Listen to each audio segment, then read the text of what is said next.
Would you trust your life in the hands of someone hiding a secret? Now think with me. What if that person were a doctor? Someone who, in theory, exists to care, protect, save. But behind the appearance of respect and authority, there was something disturbing, something no one could see until it was too late. This isn't just the story of a crime. It's the story of a relationship that began with trust, evolved into dependence, and ended in a way that shocked all of Brazil. And the most frightening part? All of this happened inside a place that was supposed to be safe. A clinic. Today, you're going to understand how a years-long relationship, silent, hidden, gradually turned into something increasingly unstable, and how ignored signs, small actions, details that seemed irrelevant, were actually clear warnings of what was coming. But no one noticed. Or maybe no one wanted to notice. Maria do Carmo Alves was an ordinary woman. She was 46, had a simple routine, a life that, on the outside, seemed calm. Married, discreet, and known for being a vain person. She liked taking care of herself. She liked feeling good about her appearance, and that's exactly what brought her close to someone who would completely change the course of her story. Jorge Farah, a man who, at first glance, inspired trust.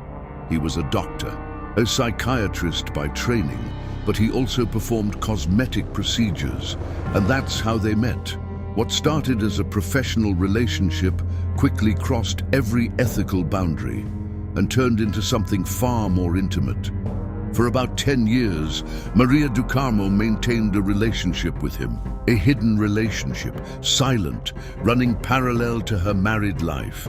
And here a question may already be crossing your mind. How does a relationship like that last so long without everything falling apart? The answer isn't simple, because relationships like this aren't sustained by feelings alone. They involve emotional dependence, manipulation, fear, and often a constant sense of loss. And over time, what once felt intense began to wear down. In 2002, something changed. The relationship began to enter into conflict. Arguments, demands, tension. According to information gathered at the time, Jorge Farah wanted to end the relationship, but Maria do Carmo wouldn't accept it, and the situation began to escalate. Constant calls, messages, attempts to make contact at any cost. On the other side, a man who, according to reports, already felt pressured. And here's an important point.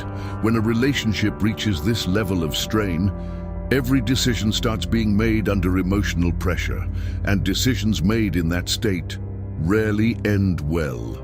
In August of that year, a police report was filed, allegations of threats, a situation that at first glance might seem like just another relationship conflict. But it wasn't. It was the beginning of something much bigger, something that was still far from revealing its true face. In August of that year, a police report was filed, allegations of threats, a situation that at first glance might seem like just another relationship conflict. But it wasn't. It was the beginning of something much bigger, something that was still far from revealing its true face. And then, we arrive at January 2003, a date that would change everything. In the early hours of the 24th, Maria do Carmo simply disappears. She leaves and never comes back. No warning, no explanation, no sign. And when someone disappears like that, the silence becomes deafening. Her husband, João de Lima, begins to worry.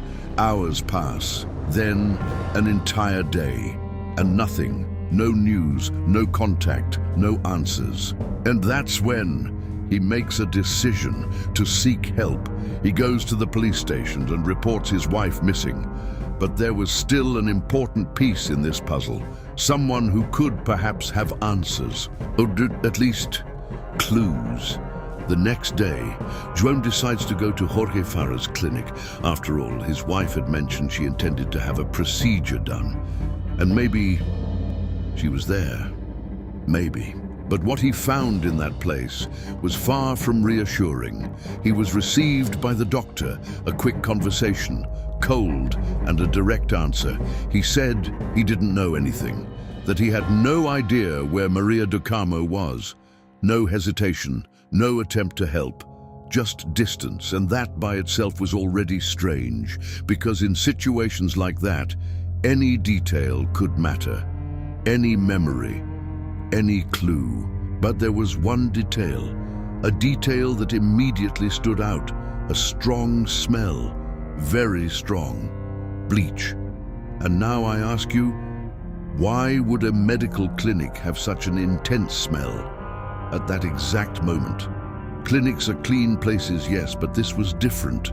This wasn't routine. This was overwhelming, something that didn't match the situation, something that lingered in the air and in Joao's mind.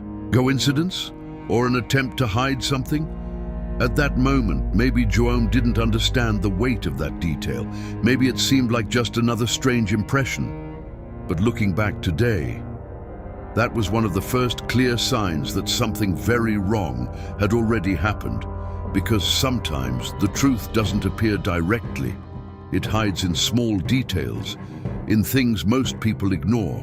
And even without answers, he left, without knowing that he was much closer to the truth than he imagined. And what would happen in the next few hours would be impossible to ignore. Because when a situation reaches that point, reality begins to surface, whether people are ready or not. And once it does, there is no way to go back. After Joao left the clinic, routine continued, or at least it seemed to. But on the other side of this story, something much more unsettling was happening.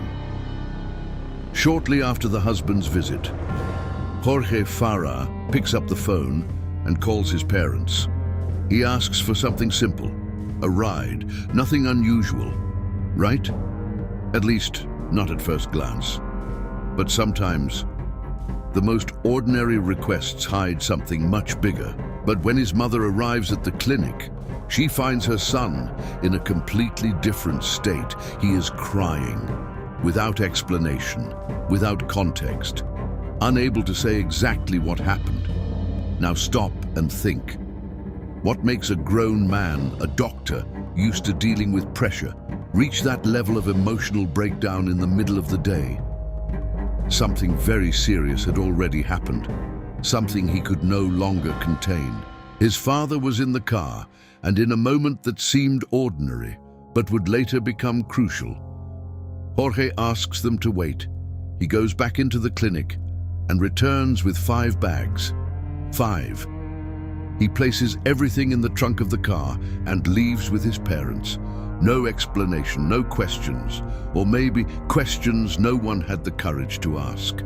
Because sometimes silence feels safer than the truth. And here's something that happens in many real stories. Sometimes people realize something is wrong, but choose not to dig deeper, because the answer may be much worse than the silence. That day continues. He spends the afternoon with his parents, as if nothing had happened, but inside, the situation was far from under control. Because when something breaks, it doesn't fix itself with time. Later, already at home, he transfers the bags from his father's car to his own car, alone, no witnesses, no one to question him. And this is where everything starts to feel even heavier. Because when someone begins acting like this, organizing, hiding, transporting things quietly, that's not impulse. That's an attempt at control. Control over something that has already completely spiraled out of control. The next day, Sunday, while the family was still trying to understand Maria do Carmo's disappearance, Jorge makes an unexpected decision. He voluntarily admits himself to a rest clinic. Now tell me, why would someone do that at that exact moment? Guilt? Fear? Or an attempt to escape what was about to happen? Maybe a mix of everything, because when reality closes in, some people try to disappear from it. And it was inside that clinic that the story took a turn impossible to ignore. Someone decides to visit him, his niece, someone close, someone he trusted. And in a moment that would change everything, he decides to speak. No pressure, no interrogation, no police. He confesses, just like that. Confesses what he did.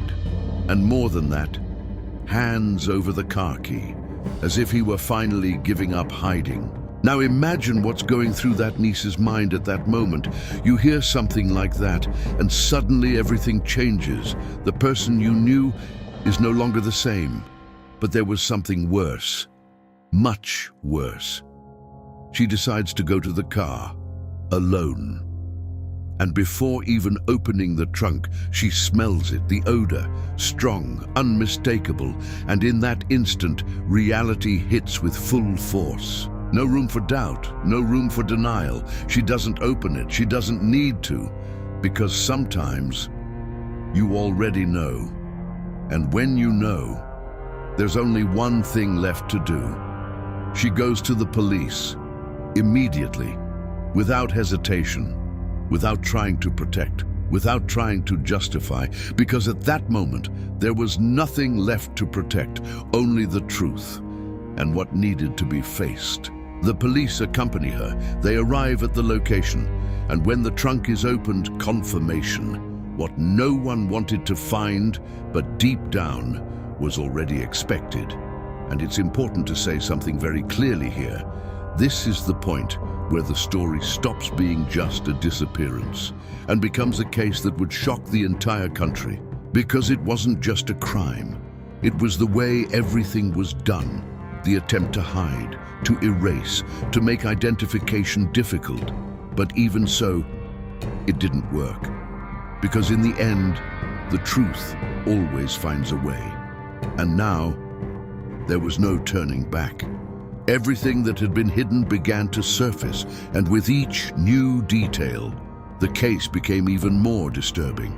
The name Jorge Farah, which was once associated with a respected profession, now began to be linked to something completely different. And what would come next would reveal even more disturbing details about the mind, the motivations, and everything that had been hidden for years, because sometimes the most dangerous part of a story is what no one sees coming. From that moment on, there was no more hiding. What had once been a disappearance full of doubts now turned into an investigation with answers, and at the same time, even more questions. Because discovering what happened doesn't mean understanding why. And in this case, understanding the why would be one of the hardest parts. As soon as the police gained access to the car, everything began to fall into place, but in a disturbing way. The materials found indicated a clear attempt at concealment. This wasn't something done on impulse and simply abandoned. There was method, there was planning, there was intent to make identification difficult. And that completely changes how a crime is analyzed, because one thing is acting in a moment of loss of control. Another, very different, is acting afterward, with calm, with precision, with time. And that detail began to weigh more and more against Jorge Farah, because what comes after an act often reveals more than the act itself. Meanwhile, he was already in custody, taken in for questioning, now no longer as someone who could help, but as the main suspect. During the interrogation, he presents his version, and this is where the story begins to gain layers, because what is said in that moment will define how everything is interpreted from that point forward. According to him, Maria do Carmo would not accept the end of the relationship. She called constantly, insisted, showed up, applied pressure, a narrative that to many might sound familiar, but that, in that context, needed to be analyzed very carefully, because there's a very delicate line between emotional conflict and justification. He claims that on the night of the incident, she showed up at the clinic, agitated with a knife, and that, at that moment, there was a struggle, a situation of self-defense.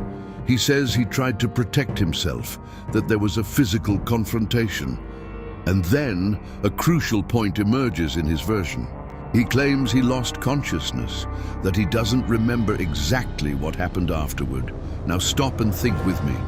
This is a common strategy in many cases, the claim of memory loss, a blackout, mental confusion, but does that hold up when compared to everything that was discovered later? Because even if someone loses control in a moment, what comes after says much more about the reality of the facts. And according to the investigation, after that supposed moment of loss of control, Jorge Farah left the clinic, went home, and only returned hours later. In other words, there was time to think, time to decide, time to act. And when he returns, that's when the situation becomes even more serious, because what happens next is not chaotic. It is not disorganized. It follows a sequence, a pattern, and that alone already begins to contradict the idea of a moment of total loss of control. Using his technical knowledge, he performs a series of actions aimed at making identification difficult. This wasn't improvised. It was executed with knowledge, with method, and that completely dismantles the idea of a purely impulsive act. Because a person completely out of control does not act with that level of organization afterward.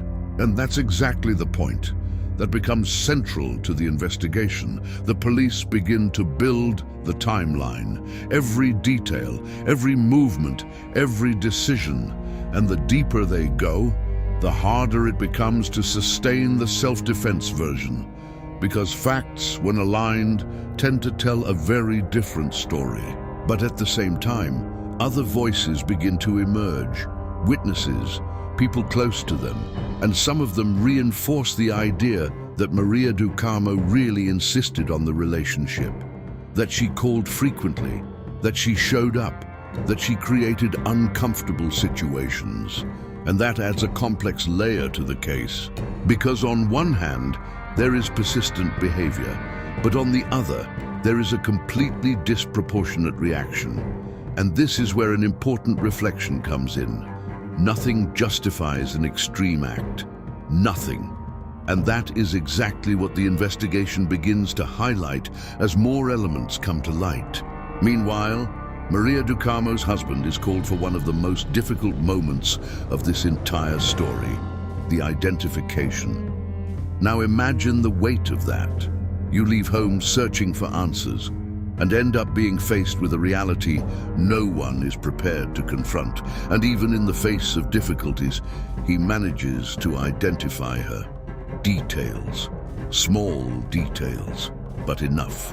And that puts an end to any doubt that might still exist. From that moment on, the case takes on even greater proportions. The media begins to follow it. Public opinion becomes divided, and Jorge Farah's image is completely transformed, from doctor to defendant. And not just for a crime, but for something shocking in its coldness, in its execution, in what came after. And the more information emerged, the clearer it became that this story still had many dark points, especially when looking into the past, into behavior, into reports from other people. Because sometimes a case doesn't begin on the day it happens. It begins long before, in small signs, in ignored actions, in behaviors that go unnoticed. And the question that begins to arise is, was this really an isolated case? Or were there previous signs that no one took seriously? Because when multiple pieces start to connect, a pattern begins to form, and patterns are rarely accidental. And that is exactly what begins to surface in the next phase of the investigation. As it progressed, the story stopped being just about what happened in that clinic and began to reveal something even more unsettling. Jorge Farah's behavior over the years, a pattern that had been there but never fully exposed. Because many times, a crime doesn't come out of nowhere. It leaves traces, signs, small episodes that individually may seem irrelevant, but together form a pattern. And that's exactly what began to appear. During the trial, other women were heard. Patients, people who, like Maria do Carmo, trusted him. And some of these reports drew a lot of attention. According to testimonies, there were inappropriate behaviors during appointments, uncomfortable situations, boundaries crossed. Now think with me. When different people at different times report similar experiences, that stops being coincidence and becomes a warning that something was wrong. But as happens in many cases, those warnings were not enough to prevent what came next. And that raises an important question. How many stories go unnoticed until something extreme happens? Because often the signs are there. They just aren't taken seriously, or are minimized, or simply ignored. While these reports were coming to light, Jorge Fara's defense remained firm on one line: that he was a victim of emotional persecution, that he was under constant pressure, that he had been pushed to the limit, and that, in that specific moment, he lost control. A narrative built to explain what happened. But the prosecution had another point of view, much more direct, much harder to ignore. For the prosecution, what happened was not an accident, not impulse. It was a crime with clear elements of premeditation, and the main argument was simple. If there was time to think, there was awareness. If there was time to leave, think, return, and act methodically, then there was awareness. And when there is awareness, there is responsibility. This clash of versions becomes the center of the trial. On one side, an attempt to humanize the defendant, to show fragility, emotional imbalance. On the other, the construction of a calculated profile, cold, organized, and at this point, a fundamental element comes in: psychological analysis. Experts begin to evaluate Jorge Fara's behavior, and one of the aspects raised is difficulty dealing with rejection, with frustration, with loss of control. In addition, some traits stand out, such as the need to maintain control over situations, over people, and especially over relationships. And when that control begins to slip, the reaction can be extreme. But there's an important detail here. According to experts, he knew what he was doing. He was aware, but he couldn't contain the impulse. Now stop and think. What does that mean in practice? It means this isn't someone completely disconnected from reality, but someone who, even understanding the consequences, still moved forward. And that weighs heavily, very heavily in the case, because it completely changes how the situation is interpreted. Meanwhile, another element enters the discussion: phone records. According to presented data, Maria do Carmo had made thousands of calls over a period. The number is striking and reinforces the idea of persistence in the relationship. But again, balance is necessary in this analysis, because persistent behavior does not authorize violence. And this was a point constantly reinforced by the prosecution. The trial becomes intense, emotional, full of details, witnesses being heard, versions being confronted, and with each new testimony, the tension only grows. Because the jurors now have a complex task in their hands. They need to assemble a puzzle, piece by piece, trying to understand not just what happened, but why it happened, and most importantly, how to judge something so loaded with emotions, contradictions, and conflicting narratives. After days of trial, the decision begins to take shape. The jurors understand there was awareness, that there was intent, and that the circumstances indicated something beyond a simple loss of control. The conviction comes, and with it, a sense of closure, or at least, that's what it seemed at first. Because, as happens in many cases, the story doesn't end with the verdict. There were still appeals, there was still time. And that creates a feeling many people know well, the sense that justice takes too long, that everything drags on, that even in the face of something so serious, nothing feels final. And meanwhile, life goes on, or at least tries to. But the truth is, after something like this, nothing goes back to how it was before. Not for the family, not for those who followed the case, not even for those who are just now discovering this story. And perhaps the most unsettling part of all this is not just what happened, but the question that remains. Could this have been prevented? If someone had paid more attention, if signs had been taken seriously, if boundaries had been respected, would the ending have been different?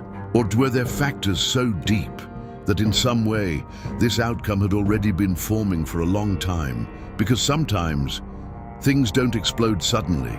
They build up quietly over time until one moment changes everything. And that reflection begins to weigh heavily from this point on. After everything that was presented, testimonies, evidence, analyses, reports, the moment everyone was waiting for arrives, the verdict. But unlike what many people imagine, the end of a trial does not mean the end of the story. In fact, sometimes it's just the beginning of something even longer. Jorge Fara is convicted. The jurors recognize there was intent, that it wasn't just an isolated moment, that there was awareness in his actions, and that changes everything. The conviction comes with a sense of relief, but also unease, because even convicted, he is not immediately arrested. Now stop and think about that. How can someone involved in such a serious case still remain free? The answer lies in the structure of the judicial system itself. Appeals, reviews, procedures, steps that are part of the process, but that, for many people, feel endless. And that's exactly what happened. Time began to pass, years, and the case remained open. At a certain point, the initial decision is overturned. Yes, overturned. And that creates a huge impact, because everything that had already been decided suddenly loses its strength. The reason: technical issues, legal interpretations, especially related to the defendant's mental state. The defense insisted on one point: he was not in full control, that he was semi-imputable, that is, he had partial awareness, and that could reduce his responsibility. Now imagine the impact of that for the victim's family, for those following the case, for those who believed everything had already been resolved. Suddenly, nothing was final anymore. And the process continues. New delays, new dates, new expectations. And with each postponement, frustration grows. A feeling that justice is distant, that even in the face of something so serious, the system still moves slowly. But finally, after years, a new trial takes place. More witnesses, more analyses, more confrontation between defense and prosecution. And once again, the story is reconstructed from beginning to end, every detail reviewed, every version questioned, and this time the decision carries even more weight, because now there is a long history behind it, a case that refused to end. The conviction is reaffirmed. A longer sentence, more consistent with everything that was presented. The thesis that there was planning gains strength. The idea of impulse loses ground. And once again, it becomes clear that this was not a simple loss of control, but even so, there was still one detail. He remained free.